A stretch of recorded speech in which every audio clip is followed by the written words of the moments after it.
আছে। আজকে রান্না হবে পটলের একটা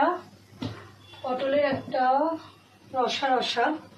কড়ার মধ্যে তেল দিয়েছি আর কালো জিরে দিয়ে আমি পটলগুলো ছেড়ে দেবো। ওকে, মধ্যে এবার আমি কি করব, পটলগুলো কেটে ধুয়ে রেখেছি, এগুলো একটা একটা করে ছেড়ে দেবো। হ্যাঁ, একটু করে যাও তাতেই।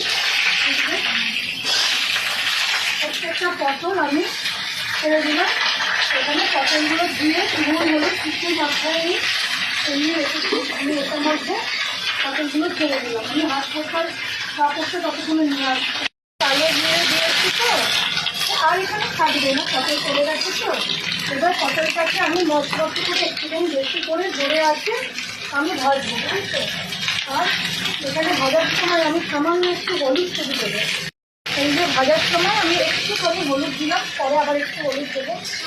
হলুদটা দিয়ে দিলাম কেন, যাতে পটলটা একটু সুন্দর ব্রাউন কালার আসবে। ঠিক আছে, একটু জোর করেই ভাজা হবে, নিজের মনে ভাজা হতে থাক। এবার আমি একটু তোমাদের এখানে দেখাই, আমি একটা মশলা বানাবো। ওর মধ্যে দেখো কাঁচা লঙ্কা আছে চারটে জায়গা, কেউ দুটো দিতে পারো, 5টাও দিতে পারো। অর্ধেক পেঁয়াজ, 4-5 কোয়া রসুন, এই দেখো সর্ষে আর পোস্ত দুটো কি দেখতে পাচ্ছ, দেখো সর্ষে আর পোস্ত আছে। আর এই টমেটোটা দেবো, মিডিয়াম সাইজের দুটো টমেটো দিয়ে অল্প একটু জল আমি পরে দেবো, আগে মিক্সিটা ঘুরিয়ে নেব।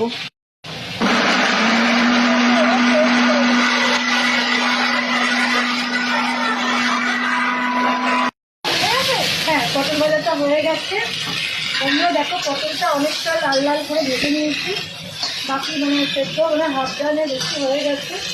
এবার এটাকে আমি নামিয়ে একটা জায়গায় পটলগুলোকে রেখে দেবো। ওকে, দিয়ে এবার কড়াতে আবার একটু সর্ষের তেল দেবো। এই পটলের তো একটু তেল লাগবে, বুঝলে, একটু তেল না দিলে রান্নাটা টেস্টও আসবে না। একটু তেল দিলাম। আমি এই যে পেঁয়াজ কুচি দিয়ে দিলাম, এতটা মতন পেঁয়াজ কুচি দেবো, দিয়ে একটুখানি ভাজা করবো। পটলটাকে না লাল লাল করে ভেজে তুলে রাখবে। যদি তুলে না রাখো তাহলে একসাথে করলে মশলার সাথে হবে না। পেঁয়াজটা একটু ভাজা হবে, 2-5 মিনিট হলেই ভাজা হয়ে যাবে। একটু ভাজা হোক। পটলের তো এখন তো সারা বছরই যতক্ষণ আমাদের না ঠান্ডা পড়ছে পটলই খেতে হবে, বুঝতে তো। তাই পটলের একটু ভালো রেসিপি একটু বানাতে হবে, ঘুরিয়ে ফিরিয়ে, যাতে খেতে ভালো লাগে, তাই না। ততক্ষণে আমি রান্নায় দেবো বলে গরম জলটা বসিয়ে দিলাম। দেখো পেঁয়াজটা অনেকটাই নরম হয়ে এসছে, একটু লাল লালও হয়ে যাচ্ছে, ভাজা হয়ে গেছে। এইবার যে মশলাটা করেছিলাম তোমাদের দেখিয়ে, সেই মশলাটা আমি এর মধ্যে দেব। মশলাটা তো তোমাদের মনেই আছে, আমি তোমাদের দেখিয়েই করেছিলাম। মশলাটা এর মধ্যে দেবো। মশলাটা দিয়ে একটু নাড়াচাড়া হবে, কষা হবে। বলো তো আমি আগে ফোড়নটা কেন দিয়ে দিলাম, আগে কালো দিয়ে ফোড়নটা দিলাম, যাতে ফোড়নটা সাথে পটলটা আমি ভাজার ফলে হলেও কি ফোড়নের গন্ধটা পুরো পটল টেনে নিয়ে, তাতে ফোড়নের গন্ধটা ভালো থাকে, খেতেও ভালো লাগে। এবার একে একে আমি হলুদ, লঙ্কার গুঁড়ো, অল্প একটু লঙ্কার গুঁড়ো দেবো, কেন অলরেডি লঙ্কা ওখানে বাটা দেওয়া আছে।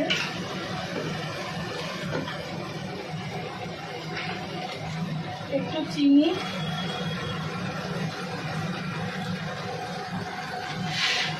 ভিনিগার,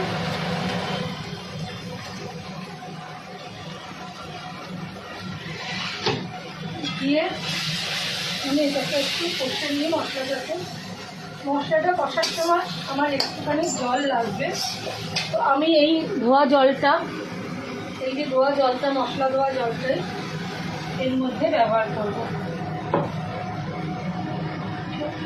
বসবে কষার সময় আমি এখানে পটলটা দিয়ে দেবো। পটলটা দিয়ে আমি করবো,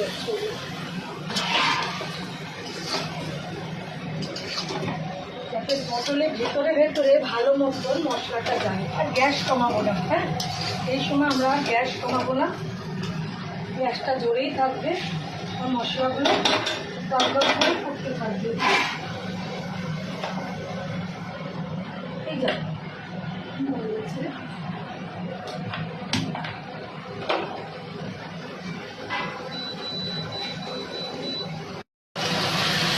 দেখো বন্ধুরা, জোরে করে কষেছি এতক্ষণে, পুরো কষাটা আমার হয়ে গেছে, মশলা আর তেলও ছেড়ে দিয়েছে। তো এবার আমি এর মধ্যে একদম ঠান্ডা জল দেবো না, আমার গরম জল রেডি হয়ে গেছে। তোমরা আমার বন্ধুরা জানো আমি গরম জলই ইউজ করি রান্নাতে। তো গরম জলটা এটুকুই জল দেবো, এটুকু গ্রেভি না দিলে নয়।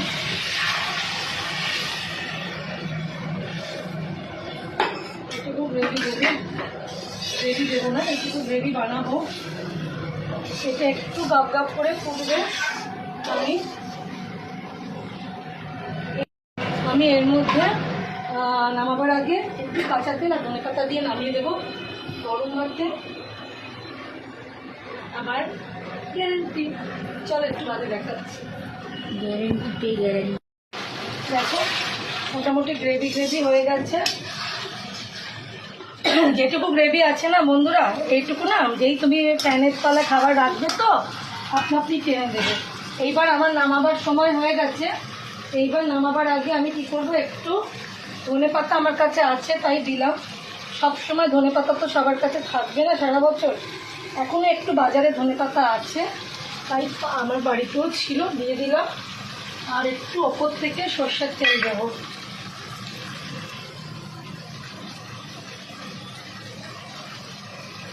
দিয়ে কাঁচা তেলটার গন্ধ থাকবে, আমি এবার এটাকে নাড়িয়ে নামিয়ে দেবো। কাঁচা লঙ্কা যেহেতু বাটা দিয়েছি, কাঁচা লঙ্কার বাটার একটা সুন্দর গন্ধ এসছে, তাই আলাদা করে আর কাঁচা লঙ্কা চিড়ে নামাবার আগে দিলাম না। আমার মনে হয় ঝালটা যথেষ্ট হয়েছে। একটু নাড়িয়ে নিলাম, তেলটা দিয়েছি তো কাঁচা তেলটা। তাহলে হয়ে গেল দামাখা একটা পটল। এইভাবে করো, দারুণ টেস্ট হবে, শুকনো ভাতে জাস্ট জমে যাবে। এইভাবে বানিও, আর ভালো লাগলে অবশ্যই রান্নাটা এইভাবে বানিও। এবার আমি বন্ধ করে দিলাম, এবার নামাবো। নামাবার পর একটা খোলা একটু ছড়ানো জায়গায় রেখো, তাতে কি হয় পটলটা মানে গায়ে গায়ে লাগে না। আর এই যে গ্রেভিটা আছে খুব সুন্দর গামাখা একদম টেনে নেয়। তো সুন্দর করে বন্ধ করে দিলাম রেডি করে। এইবার আমি এটা ঢেলে নেব। দেখো আমি ওই পাত্রটাতেই পটলটা ঢেলে নিলাম। দেখো জাস্ট ওয়াও, এই রান্নাটা না একবার বানিয়ে সবাই মিলে বাড়িতে সব পাতে। এখন তো পটলই চলবে আমাদের, সারা বছরই এখন পটল চলবে, পটল কুমার। হ্যাঁ, তাই জন্যে পটল কুমার গানওয়ালা একটা সিরিয়াল ছিল আমাদের, অনেক বন্ধুরাই ওই সময় দেখেছে। তো এইভাবে করে আর তোমরা খাও, দেখবে সত্যি বলছি খুব ভালো লাগবে। রেসিপিটা ভালো লাগলে লাইক করো, কমেন্ট করো, শেয়ার করো। আর যদি কেউ আমার মতন করে বানাও, আমি যেভাবে আজ বানালাম, তাহলে অবশ্যই জানিও কমেন্ট করে। তো টাটা বন্ধুরা, পরের ভিডিওতে আবার দেখা হচ্ছে। টাটা।